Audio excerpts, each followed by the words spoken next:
Ladies and gentlemen, welcome to the Sunday Cynicism podcast. It's the first of its kind, and hopefully the start of many more. We'll be partially scripted, in the sense that we'll have a plan of what we want to say. Whether we stick to that plan is another issue entirely. This week we're going to be talking about the class changes in Shadowlands, and we'll try and keep it in layman's terms so that it doesn't get too complicated. To start with, because there's that many classes that we can go through, we're going to start with Death Knight, Demon Hunter, Druid, and if we've got time we're going to go through the Hunter changes as well. We may go a little bit into Covenants as well. It depends on how much there are changes for each class, but that's just entirely dependent on per class. If there's a lot of changes for one class though, then we're not going to touch Covenants at all, because we will be talking about Covenants at a later time. The main thing that we're going to be looking at is the return of old spells and class-defining abilities to all specs.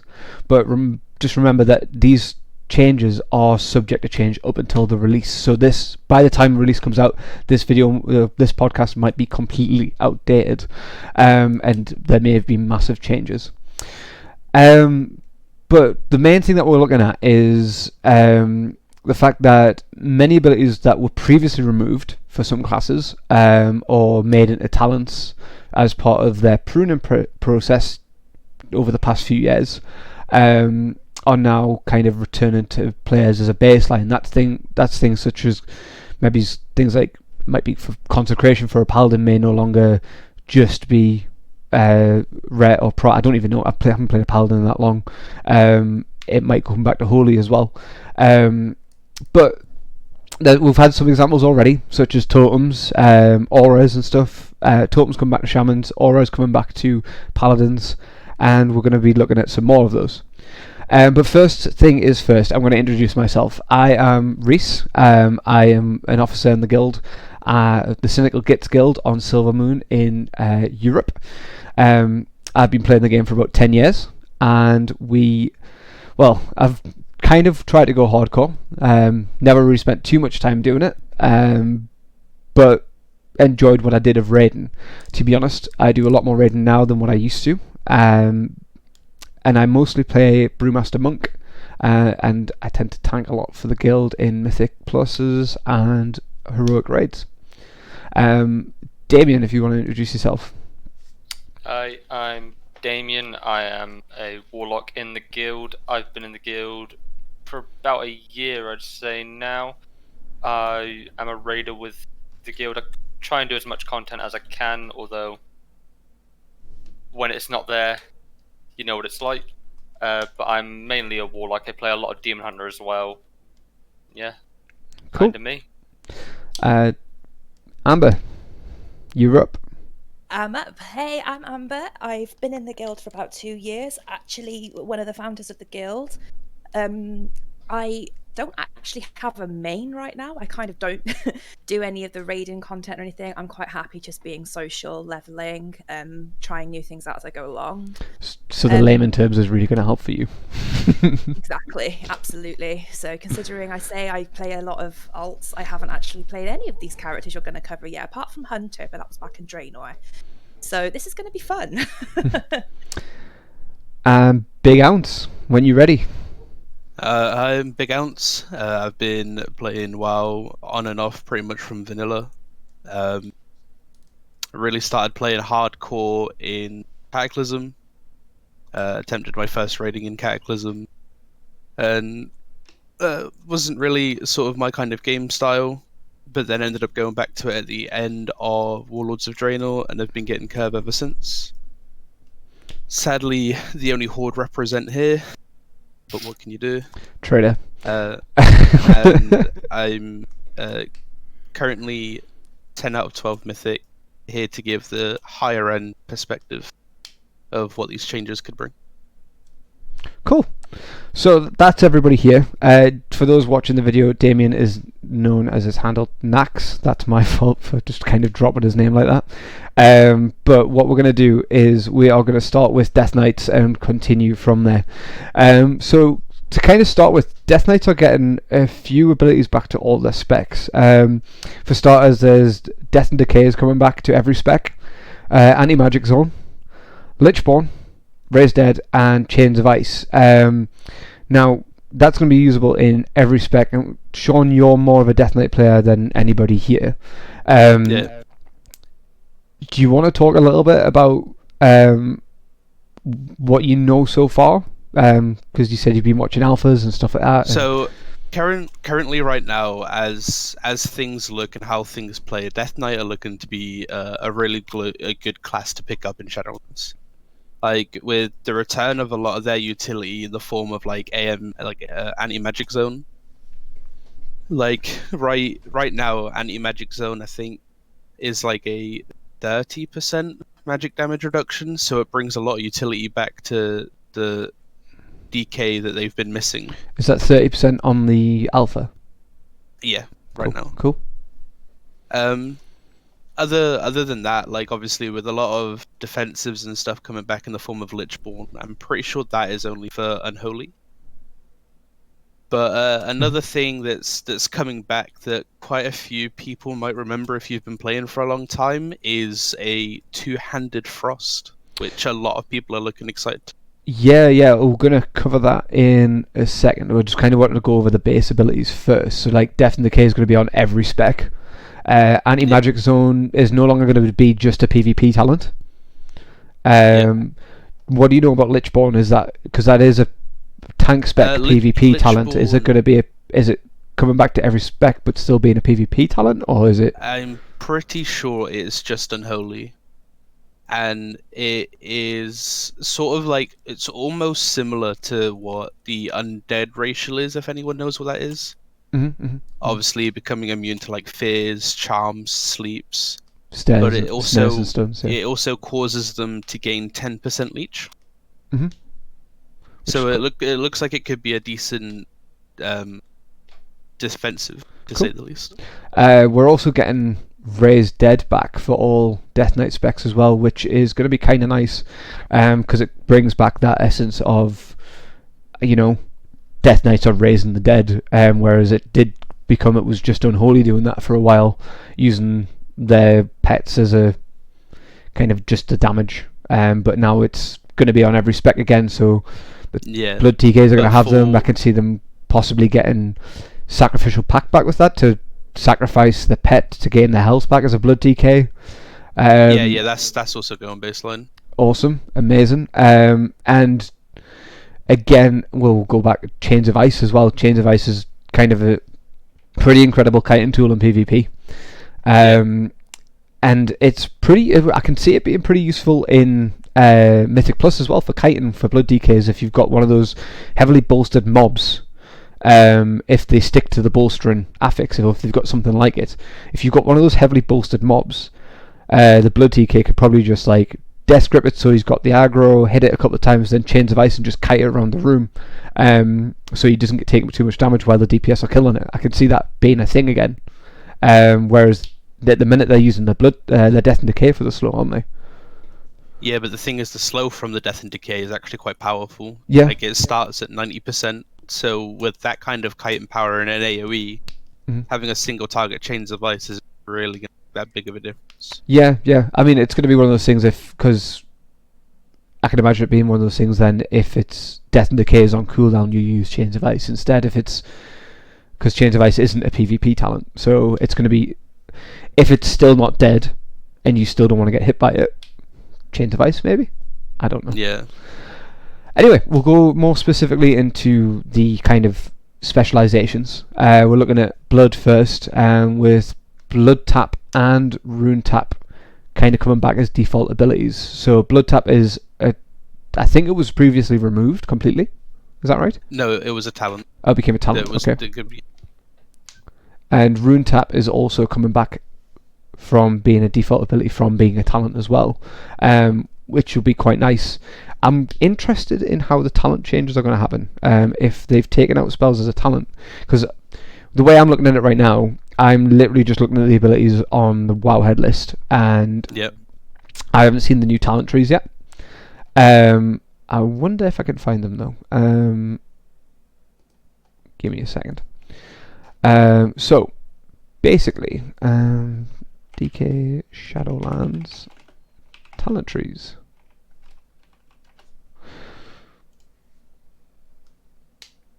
So yeah, as it stands, there are a couple of new talents from what I can see. I've not played too much Blood DK in I the don't past. think there's been many. I only really see one new talent. A lot of the changes look like it's just where the talents have been placed. Mm-hmm. Like a lot, instead of like bringing in new talents, it's just rearranging them Right. to try and get more of a variety of talent selection. Because right now, currently on live, Blood DK talents are sort of like almost set in stone. Yep. So I think they're just trying to change it up a bit to try and add a bit of variety where they can. Yeah. I mean, obviously, everyone went to the whole. They went, we don't want cookie cutter talent trees at the minute, and then they've kind of got a. Some classes have those decisions where you've got those cookie cutter talent trees. Yeah. Where you choose one because the other two just aren't viable enough. It looks like anti-magic. Oh no, anti-magic barrier. Ignore me. I was just reading the wrong thing there. But yeah, so starting with Blood Tap, you consume the essence around you to generate one rune. The recharge time is reduced by 2 seconds whenever a bone shield charge is consumed. So bone shield is for those who don't know, it builds up quite a lot of armor on your Death Knight when you're playing a Blood DK. And if you consume your bone, so you get stacks of that. If you consume one of those charges, it reduces the recharge time of Blood Tap.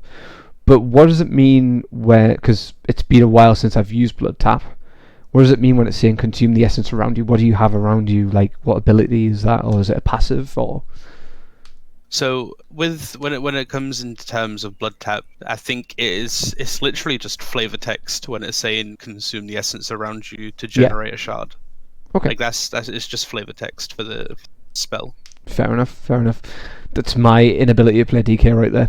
I didn't know if it was just meaning like it was going to be like referring to your bone shield as that, but that's absolutely fine as well.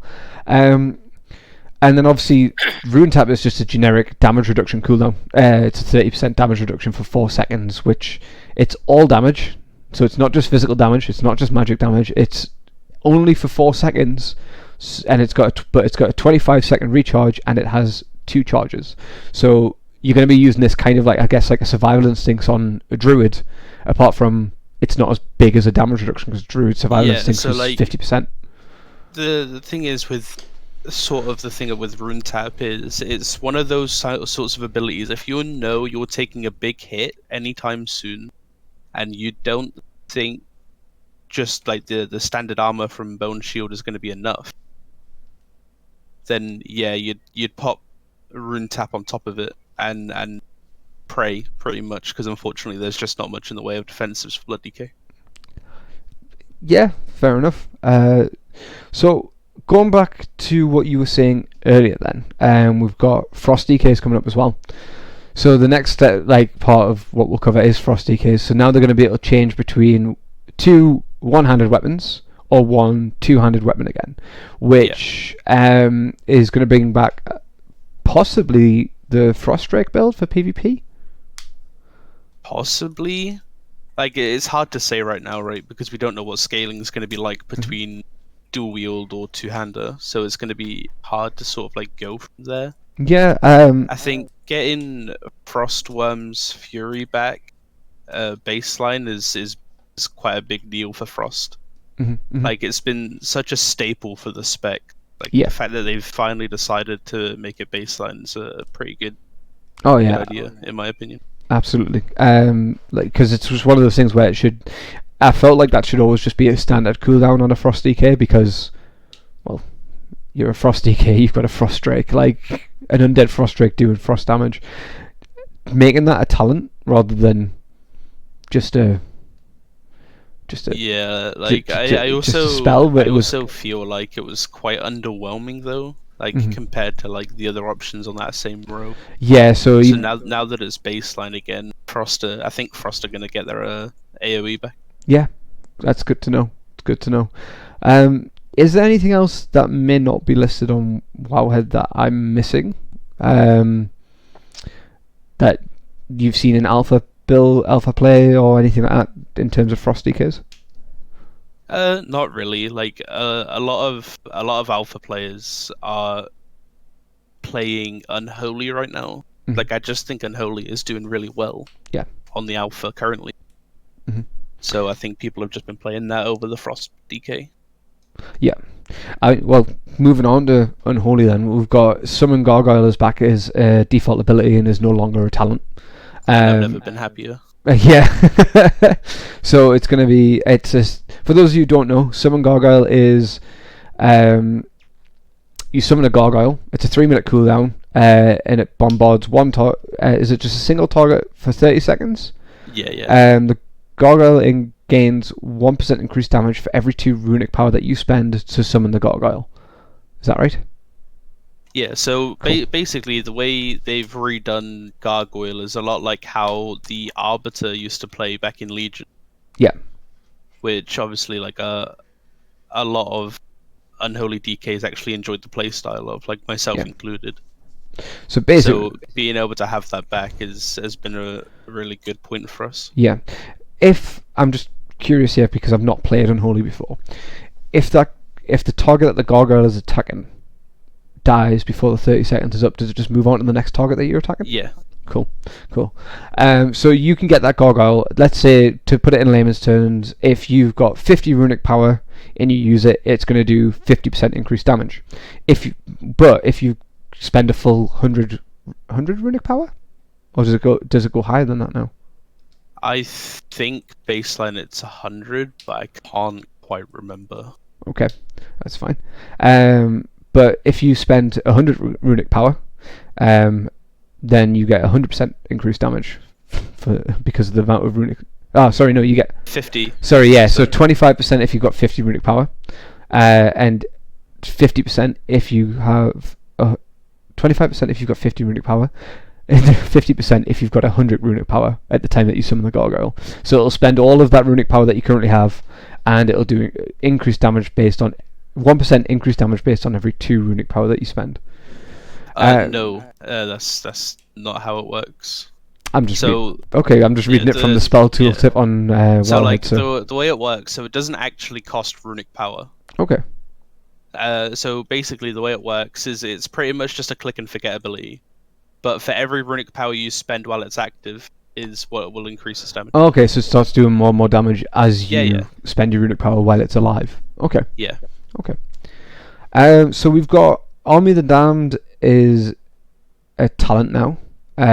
Death Coil reduces the cooldown of Apocalypse by 1 second, and Army of the Dead by 5 seconds.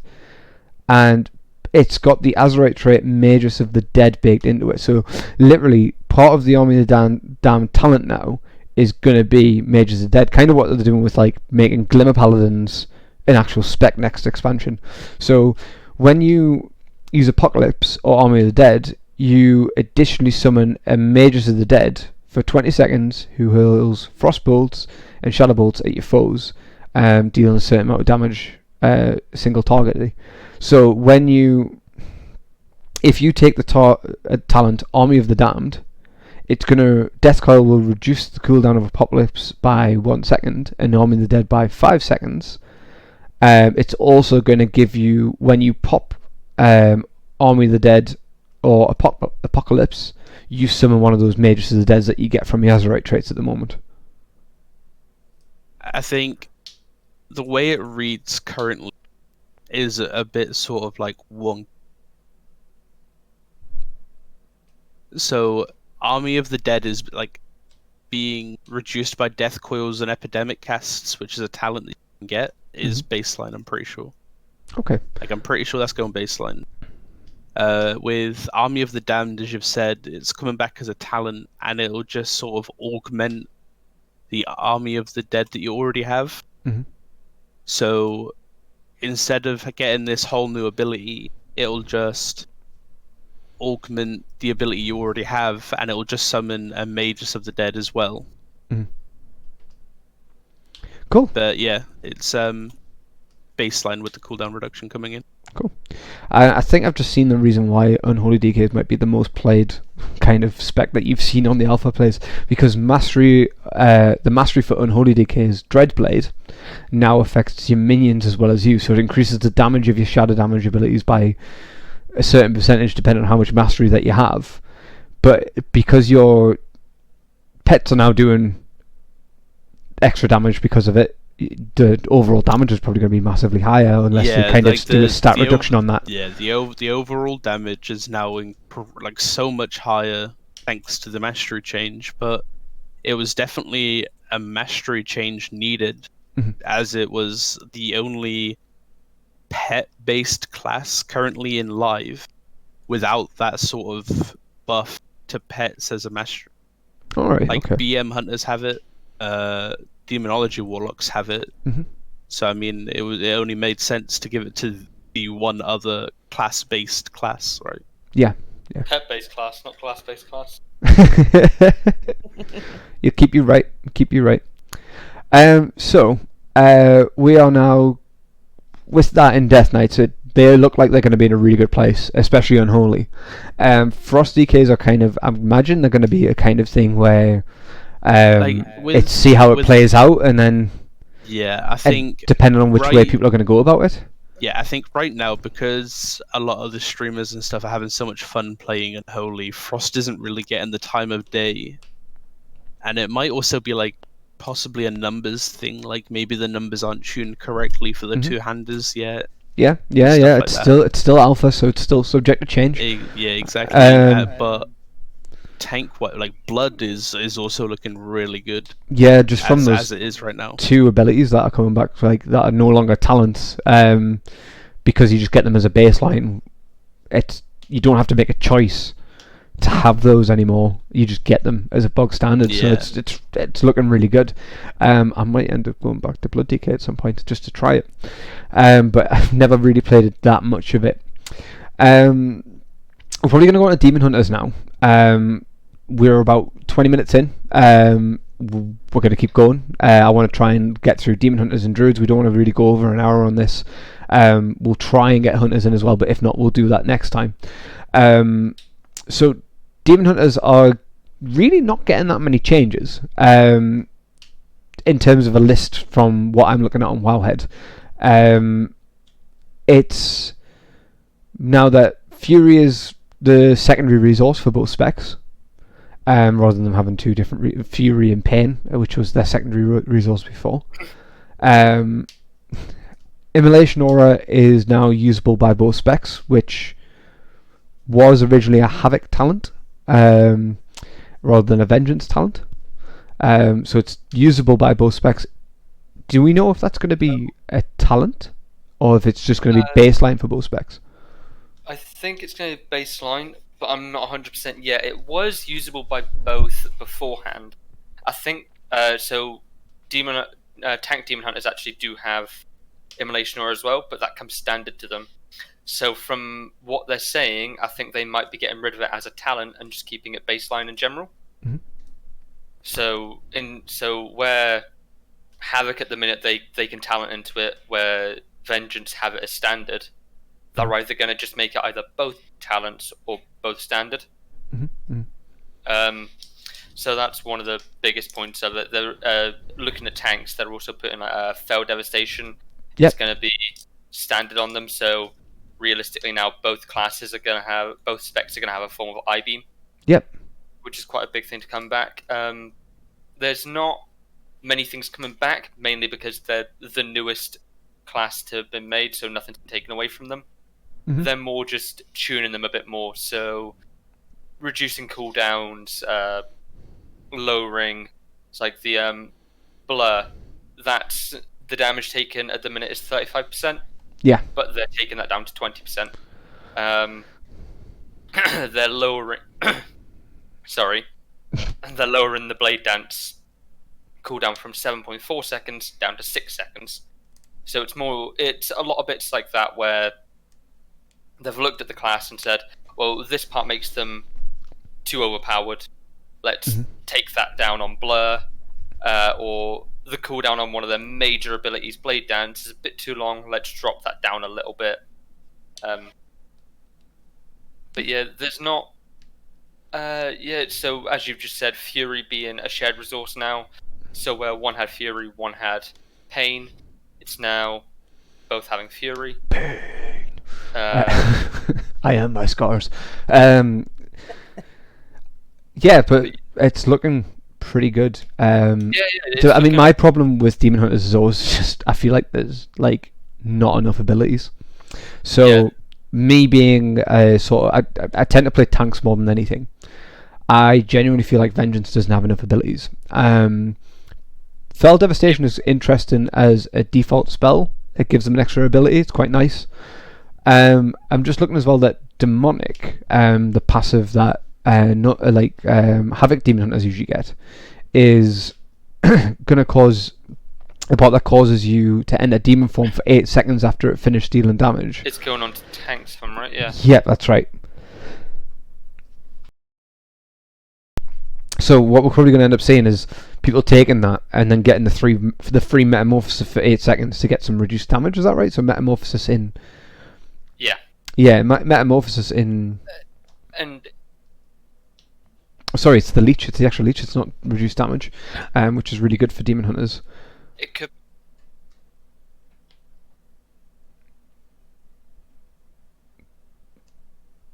Did we lose you, Damien? You still there? Can you hear me? Yeah, I can hear you now. Yeah, so where you look at Havoc Demon Hunters, that's kind of they pop that straight away.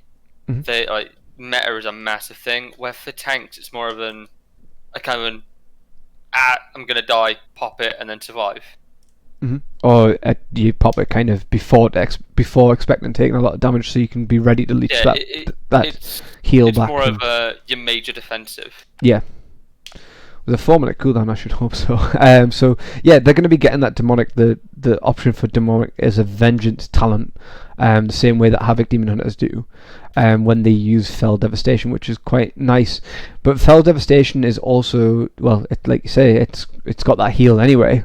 So you get the additional heal from Fell Devastation, and continue to do self healing afterwards if you keep that metamorphosis up for like 8 seconds. But yeah.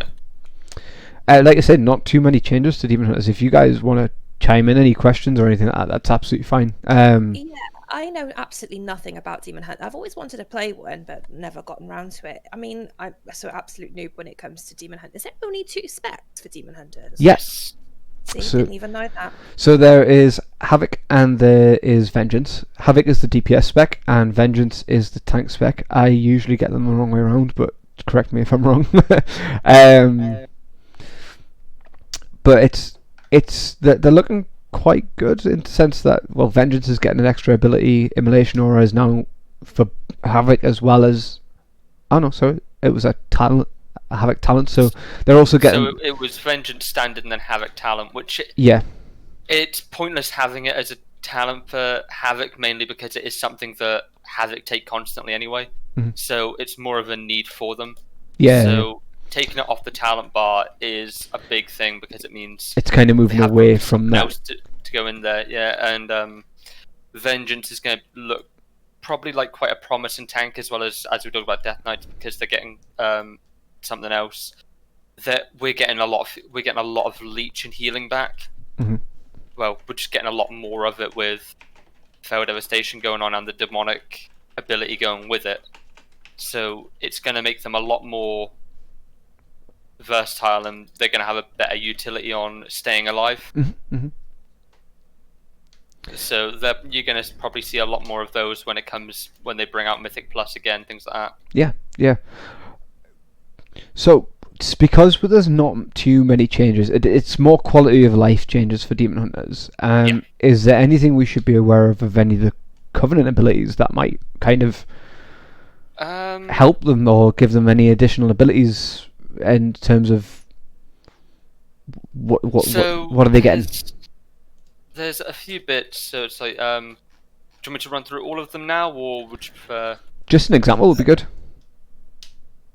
I'd see what. So it's like the Kyrian one, so deals 120% attack power in arcane damage, and can give you up to 3 lesser soul fragments, and that's got a 30-yard range. So that's pretty massive with the fact of like, Okay.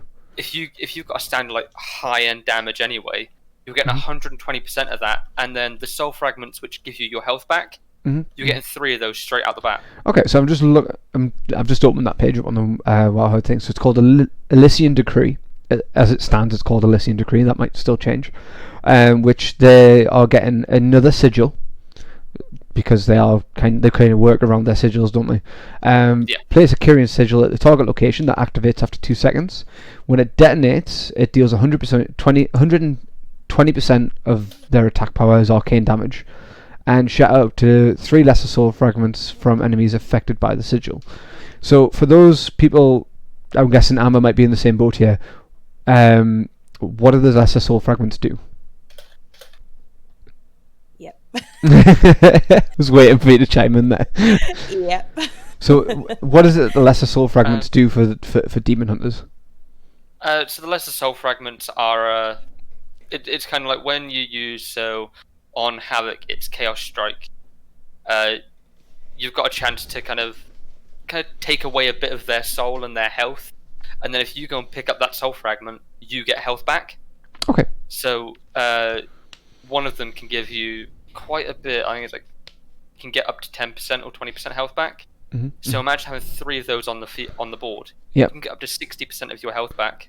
Yeah, that's good. That's really good. So when it's saying that it's going to shatter those soul fragments, does that mean it's going to automatically pop them so that you get healed straight away? Or is it just going to spawn those soul fragments so you have to run over them and then heal them? So you have to run over them, so it will spawn 3 just anywhere. Yeah, because I know within, a range, and you'll normally you'll just either run over to it or fell rush to it or something like that. Yeah, because I know that Vengeance Demon Hunters have abilities that can help them consume those soul fragments. I'm trying to think of an example. Yeah, so you get Spirit Bomb. Spirit Bomb's a good example. Yeah. So Vengeance Demon Hunters get Spirit Bomb, where might be multiple soul fragments around the room. As long as you're in range of them, you press Spirit Bomb, it comes in, it does a bit of an AoE, and it heals you. Depending on, and it does more damage and more healing based on how many soul fragments you consume. Is that right? Yeah. So depending on how many controls with Spirit Bomb, depending on how many soul fragments you consume, depends on how much damage it does. The more obviously you have out. Normally, if you're running a Spirit Bomb build, you'll let them stack up to 5 or 6, and then you just pop it, unless you're low on health and need it beforehand. Yeah, I mean that is Elysian Decree is going to be a 30-yard range, which is, to be fair, for a melee class, it's quite a good range. It's instant cast, and it's a 1 minute cooldown. Now, when they say instant cast, it's going to put the sigil down instantly, but then the sigil will pop after 2 seconds. So yes, it's not going to pop right away.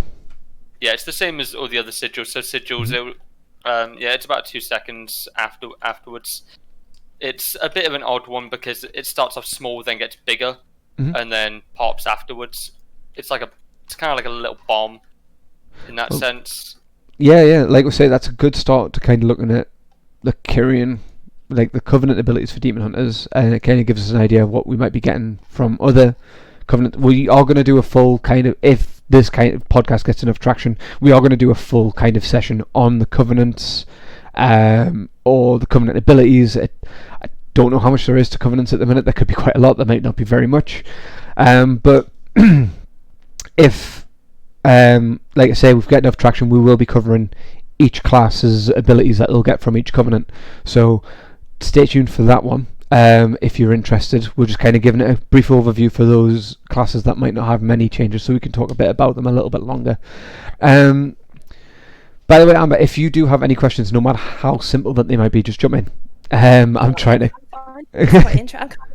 I am really sort of drawn in. I just can't stop listening to you guys talking about it because it is actually really interesting, and I feel like I'm learning more hearing from you guys than I would on a website like Wowhead Who. I'm sorry, what? I mean, we put it in layman's terms. We might have kind of. That's why I get it so much, because I am literally the most. I mean, I've only been playing since the tail end of Draenor, and even then that was on and off. Yeah.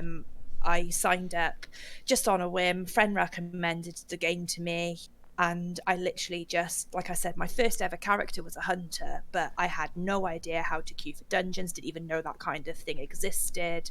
I just literally solo quested everything until level 100. So even now, if we do get to discuss about hunters, I couldn't tell you anything about changes or whatever because I haven't played it since. And I literally didn't even realize or take into consider things like stats or whatever were a thing. Yeah. So, and it was only until that I joined the my Horde guild at the time, my old Horde guild, that I got to know some of the guildies who are in here today, and they were able to sort of take me through, show me the ropes a bit, and go from there, really. So I'm still learning a lot, like 3 years on nearly, but Yeah, I mean, what I've found with the game is that there is a certain level to learning it where you know how to play the character, you know how to play the class, and you know when to pop the cooldowns during a raid, during a boss fight. But then there's a whole thing of there's learning it, and then there's really getting into it, like I'd call it mastering it, but even then, like, I wouldn't say I'm a master of the game.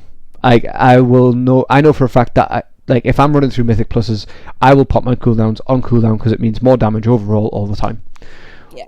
Some people don't think about that. Some people think I'll just pop my cooldowns on the boss. But if you're doing a Mythic Plus, it's good because you are being timed, so you pop your cooldowns all the time. You want to do it as soon as possible, yeah. Exactly, unless it's like a tyrannical week or something where you definitely need those cooldowns for the boss at a certain time, like heroism and stuff like that. But learning the game, like I say, being able to shoot your abilities, then learning your rotation and then things on top of that, and then being part of a guild really helps with that. And that's exactly what we're trying to do with this. And hopefully kind of get a community base around it, and hopefully we might even be able to help people outside of our guild as well, because this is just going to be a public video. But yeah, if you do have any questions, no matter how simple that they might sound, just chime in and ask. I'm trying to cover some of them anyway. I'm not afraid. You know, you've seen me raid, so you know I'm not going to be afraid to ask any questions. But yeah, I prefer Mythics overall than raiding, just because it's just a personal preference to me overall. But at the same time, I do, if it's, because I know you guys are quite heavily into the progression side of things at the minute, which I fully respect. So when you all do get a curve and things like relax a bit, then I'll happily join in where and then, or even if it's just a night where they're like, oh come on, just a bit of fun, then I'll happily join in, no problem. But Mythics I do really enjoy. I at the minute I still like to say I main a Frost Mage, but I'm currently leveling a Warrior and Arms Warrior, which I really enjoy. So me and Arms Warrior go way back. You know. Well, if you're interested in mages, that's what we're going to be covering in the next session. Yeah, and definitely. Warriors are probably going to be close to the last, and I'm hoping I get Nick in for that one.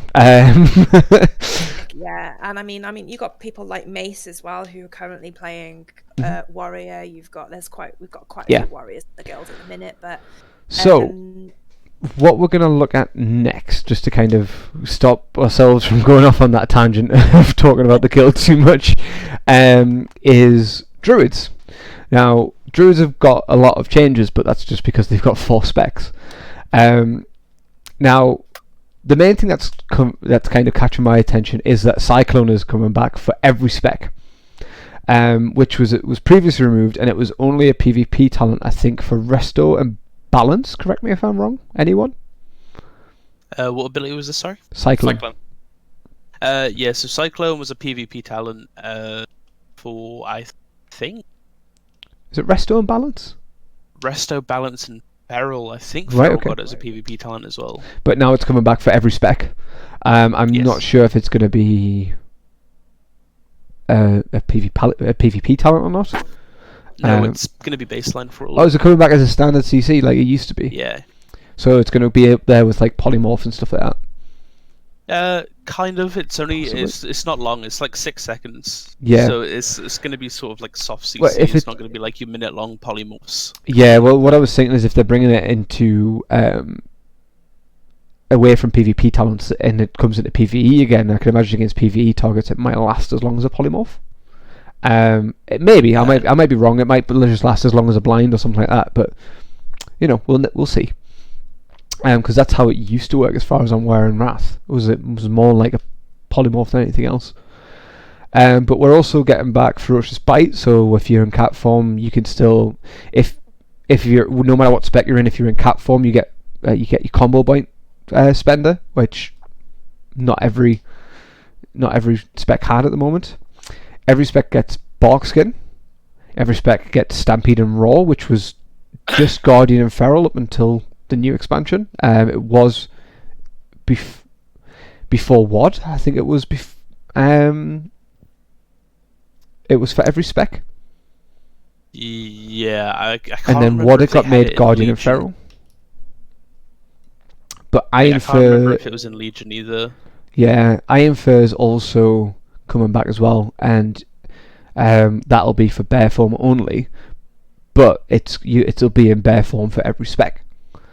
Heart of the Wild is a returning talent for all specs. So if you don't know what Heart of the Wild is, you become further adept in caster form and bear form. So if you're in caster form, when using regrowth on an ally, the initial heal will always have a critical effect, and the cast of the time regrowth will be reduced by 50% for 6 seconds. So when you initially heal someone with your growth, it's always going to crit, and the cast time of regrowth is going to be 50%. It's going to be reduced by 50% while you're in caster form after the first cast. I think that is. The way I'm reading it is, if you cast regrowth once, the next time that you cast it again, if you cast it 1 or 2 more times, it's going to be a reduced cast time by 50% for 6 seconds. That's kind of the best way I can word that. So yeah, with Heart of the Wild, if you've got Resto Affinity, basically is for 45 seconds your healing spells are going to be stronger and their mana cost is reduced. Yeah. For that entirety of 45 seconds. Yeah. And then in bear form, your maximum health while in bear form is increased by 50%, and you get 5 rage when attacked in bear form. Now this is currently a PvP talent. It's returning as a regular talent for all specs, as far as I'm reading from my sources here on Wowhead. But also in bear form you get Enraged Maul, so you maul the target for 8% of the target's maximum health and physical damage, which is a pretty decent amount of damage for being in bear form. 8% amount of someone's health. If you're in PvP, that's quite good. If you're in a Mythic Plus, the target might only have 8% health left, and it might be close to a wipe, and you might be the Resto Druid. You're in Heart of the Wilds, you jump in a bear, you spec into Heart of the Wilds, you jump in a bear form, and you enrage maul the target, and it kills the target, and then you can res the rest of your group. Which is quite nice because you're not going to die because you've got 15% increased health as well. So that we'll try and cover that a little bit, like Heart of the Wild, because like I say, it was previously a PvP talent, but now it's coming back as a baseline talent.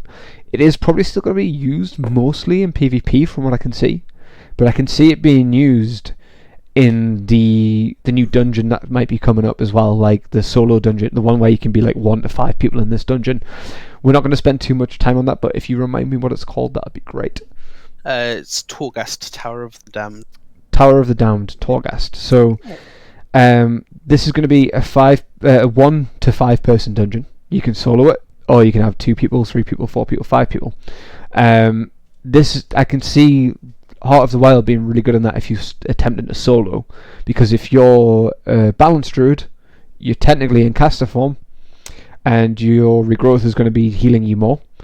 And if you start getting attacked quite a bit, you can jump into bear form and get a bit of rage and use that enraged maul to do a bit of damage while you're trying to kind of reduce the damage that you're taking. If you're kind of going in a little bit in over your head, or if you're not quite comfortable with how you're going in about it. But I don't know anything about that at the minute, and we're going to cover that in a later podcast, because it's the amount of information that we can go into that is going to be insane.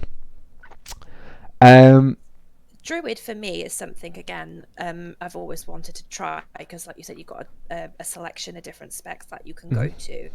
So just go through with me. They've got obviously 1 tank, was it 1 healer or 2 healers? So they've got 1 tank, which is Guardian Druid. They have Feral Druid, which is DPS. They have Balanced Druid, which is Boomkin, DPS, range DPS. Then they have Resto, which is healer. Right, okay, that's fine. So obviously I would have gone down the DPS route because again, tanking, I've never tried before. I'd take Atalaya, I tried it once and it didn't end well. Healing, from what I have done, I have sort of dipped my toe in at healing, and I wasn't that bad. Nobody died on my watch. So Resto Druids can be a lot of fun. I've mainly played Guardian and Resto. I don't really play the DPS specs because I don't really like them. I feel like the DPS specs of Druids are essentially something that other classes can do better, but it might just be the way I'm playing them. I don't enjoy balance and I don't enjoy feral, but I can see ferals aren't getting a lot of love at the minute, and apparently also aren't getting a lot of love in the alpha testing at the moment for Shadowlands. Balanced Druids are doing really well at the moment. I just don't like the way that they play. It's not my sort of thing. I don't know the whole lunar balancing sort of thing, but Guardian and Resto is definitely my sort of thing. Speaking of the talent trees, though, the way Druids have always worked is they have a specialize the way they want to specialize in the way that they shapeshift. So whether you are depending on which spec that you're in, you have a line of talents. So if I'm Guardian Druid, I'll have one line of talents. One is balance, one is feral, and one is resto affinity. So if I'm feral, then it's the other three. So whichever spec that you're currently in, you get a line of talents which give you affinity, an option for an affinity in one of the other specializations. So we're going to go through that now, because this is where there's going to be a bit of update on here as well. So balance affinity, if you are Guardian, Resto or Feral, and you go for balance affinity, you're going to be getting Typhoon, as well as your Moonkin Form, Star Surge, Lunar Strike, Solar Wrath and Sunfire. Typhoon is like the knockback effect that they have. It goes in a cone in front of them. It is currently a standard talent, but it looks like it's being put into the balance affinity now, which is quite a big change, from being a standard talent to going to a balance affinity only. If anybody wants to comment on that. I think it's because balance are getting Typhoon back as a baseline spell. Right, okay. Feral affinity is now also getting Maim. So Maim is a combo point spender. It's a finished move that causes physical damage and stuns the target. Damage and duration is increased per combo point, so if you've got one combo point, it's going to last less time and do less damage than if you spend 5 combo points on Maim. So the stun won't last as long, or the damage won't do as much. Guardian Affinity, if you go for Guardian Affinity, you get an Incapacitate and Raw in your utility, which it's kind of like a Repentance, an AoE Repentance for 3 seconds. That's the kind of thing we're looking at for Incapacitate or Paralyze, that sort of thing. It's not like a polymorph or a fear or anything like that. They just kind of get disoriented for a couple of seconds. It's primarily used for like obviously in AoE, if you want to just sort of like get away from a group of mobs, it gives you that 3-second lead or that 3-second gap. Yeah, you can. I think also see people using it as like an AoE interrupt as well. Yeah, if they've got a lot of what customers. that would be what it will be used for a lot of the time. Yeah, so you're going to be able to use Typhoon in all shapeshift forms, Incapacitate and Raw in all shapeshift forms, and Maim is going to be cat form because you've got to build up those combo points first.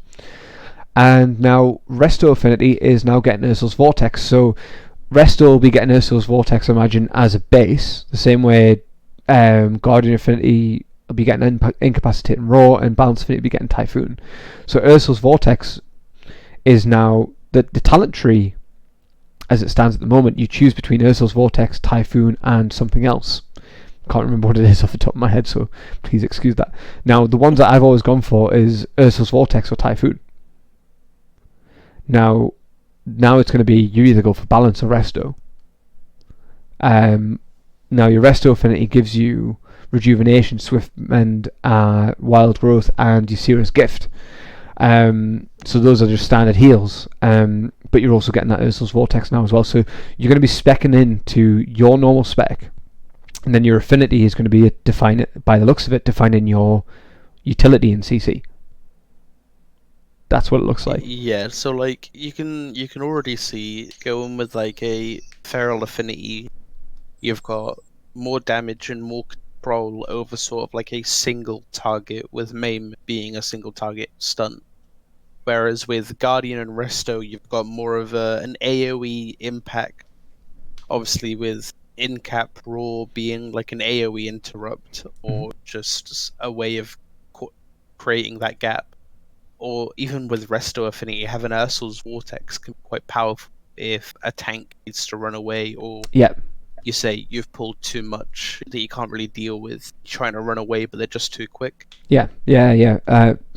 I use Ursul's Vortex is really good in some raid fights, and when you've got a lot of ads and some mythics as well, if you just need to kind of keep aggro and stuff as well as just kite them. So if you've got someone who's doing some massive burst DPS and you lose aggro, you drop Ursul's Vortex and it's just going to pull them back to you to stop those people getting killed and stuff as well, like that. If you're playing if you're a Guardian Druid with Resto Affinity, which is quite nice. It can also you got your Typhoon, which would work as a knockback, so it's like another AoE interrupt as well as incapacitate and roll. All of these are going to be quite nice specifically for Guardians, except for probably Maim, because they're all usable in any shapeshift form. Maim has got to be cat form, so it means you've got to come out of bear form to stun something, whereas you could probably just go for the other stun that's in your talent tree. I forget the name. Mighty Bash. Mighty Bash, that's the one. But we're looking at, like, so as part of your affinity talents, you're getting balanced talents. Affinity talents. Wrath and Starfire are returning as an affinity for balance affinity. So Wrath is just your normal blast target damage towards it. Starfire is you build up your Luna and then use the it might be worth noting here that Starfire was renamed. So what Starfire is for Alpha is what Lunar Strike is on Live. They've just renamed it. So Lunar Strike is now Starfire. Yeah. As Starfall is returning to its Warlords of Draenor version, it now extends the duration of Moonfire and Sunfire, and once it's cast around the Druid. It's not targeted AoE anymore. It's an AoE around the Druid, so you can. Yeah. So you don't have to kind of target it like Blizzard or Rain of Fire. It's worth mentioning here that all AoE spells are being nerfed in a sense that they can only hit 5 targets from now on, as of Shadowlands. Not all of them. There are a couple that I think extend to 8 targets. Okay. I'm pretty sure. But I think there are still maybe like 1 or 2 classes that might still have full-blown AoE control. Yeah. So I'm guessing that like there's going to be AoE CC might be more than 5 targets, but I can imagine that AoE damage might be less. I don't know. We'll find out. I'm sure we'll find out soon enough when this expansion comes around, or when we get a little bit more information. So Guardian are getting Renewal back as a talent, which, if you don't know what Renewal is, it heals you for 30% of your maximum health instantly on a 1.5 minute cooldown, and it's usable in all shapeshift forms, which is quite a nice touch for Druids, because at the minute they've got Survival Instincts, Iron Fur, and they've got Frenzied Regeneration. Now there's nothing for them to really deal with that burst of damage. Renewal is going to, so they can't really recover from a lot of magic damage or prevent magic damage, so Renewal is going to be nice for that, I'd imagine, because it's going to give them a big boost in health it's going to give them a big heal once they've taken a lot of magic damage off. They're anticipating a lot of magic damage to come in, so they can be at max health for that, which is something that it seems like they're taking the magic damage reduction out for every tank except Death Knights. And Death Knights are bringing back Anti-Magic Zone, they've got Anti-Magic Shell, but every other tank doesn't seem to have... It's either all damage or just physical damage. There's nothing kind of that's just magic damage, unless you're a Death Knight, which is interesting. And it's being nerfed for Brewmaster Monks as well, but we're going to get on to the other classes soon. So, Restoration. Swift Mend is going to be returned to its original effect, consuming a heal over time effect on the target to heal them for the rest of the... Is it for the rest, or is it just... No, it just consumes it. So you can't use Swift Mend unless there's a heal over time on the target. Okay, cool. Nature's Swiftness is coming back. So if you didn't play at the time of Nature's Swiftness being in the game, it was a cooldown that you would pop for an instant cast Regrowth, Rebirth, or Entangling Roots. Now, for Resto, does that mean we're going to see a... No, Resto does have a cast time on Rebirth. What am I saying? So it means they're going to be... Resto are going to be getting that instant cast Rebirth back. Guardian Druids already have it. Feral Druids don't. Boomkins don't. But Boomkins don't have to come out of their form to use Rebirth. Yeah, but Feral Druids are the only ones that have to. This is where we're saying that Feral Druids are not getting a lot of love at the minute, because everybody else has to can use like things like Rebirth as they want. And now Resto Druids and Guardian Druids both have an instant cast, but Feral Druids have a cast time on it, and they've got to come out of cat form to do it, so it interrupts their DPS, which really sucks for them. So hopefully we might see some changes and a little bit of love for Feral Druid, because like we say, this is alpha, but the way that they've been treated Druids later, it's not likely. And Nourish is just now a regular talent. Whereas it was previously a PvP talent. So those of you who don't know what Nourish is, Nourish heals a friendly target for a percentage of your spell power. It automatically applies one of your missing hots to the target. If all of them are on, so you've got Regrowth, Rejuvenation, and Wild Growth on the target, Nourish will then crit the target. I don't think I've missed it. Efflorescence might count in that as well, but I'm not sure. But I doubt it's going to put efflorescence on them if they're not stood in the AoE. It might. We never know. But yeah, are there any immediate questions about, or anything that you guys want to clear up about Druids, in a sense? With Nourish, it's being changed on how it works. Mm-hmm. So it's no longer going to work the way as it does now currently as a PvP talent. Okay. So what it's being changed to is it's just literally going to become like a single target heal. Like that's all it's going to be. Like there's not going to be any sort of like adding hots, or if there's no hots, it's going to crit. Like So the only thing it does now is it's just a nice meaty heal, but it receives triple bonus from the mastery that Resto Druids use. Okay. Which is obviously you do more healing to the target depending on how many hots that target currently has on them at the time. Alright, okay.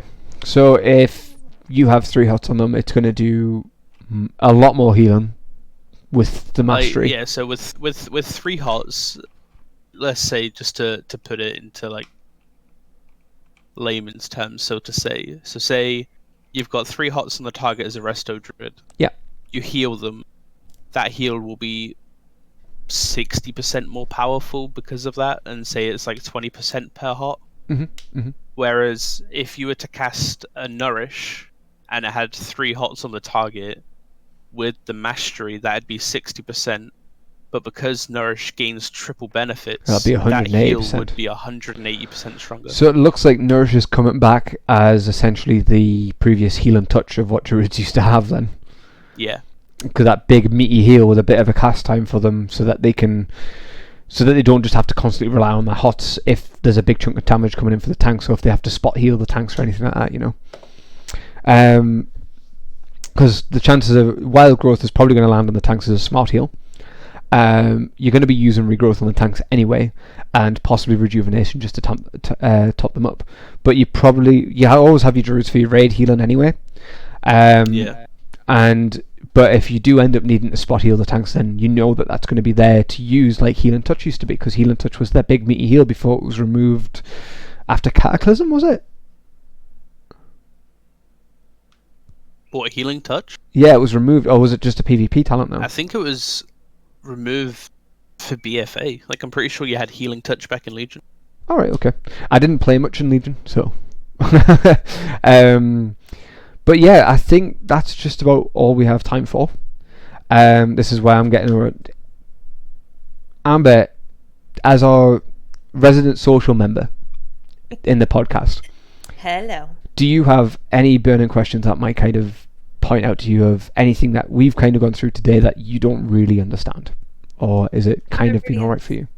It's been actually all right for me. The only question I was going to ask is, let's just say that the alpha was what Shadowlands was going to be, so there was no changes, definitely no changes. What you see is what you get, kind of thing. Mm-hmm. In terms of it's Death Knight that caught my eye more than anything. What, obviously, apart from tank, because I don't do tank, what is your preference on spec? Would you rather do Frost or Unholy? I asked this only because I've done Death Knight only very briefly. I think I've managed to achieve perhaps 15 levels whilst playing Death Knight, and I did find that Unholy was quite a fun spec play, but because to begin with I rely on add-ons to define my rotation, it was a bit sort of, I like starting characters from level 0 then, let's put it that way, so I can sort of build it up as I go along. So having a character starting off, is it 55 or 50? It's going to be level 20 as of Shadowlands.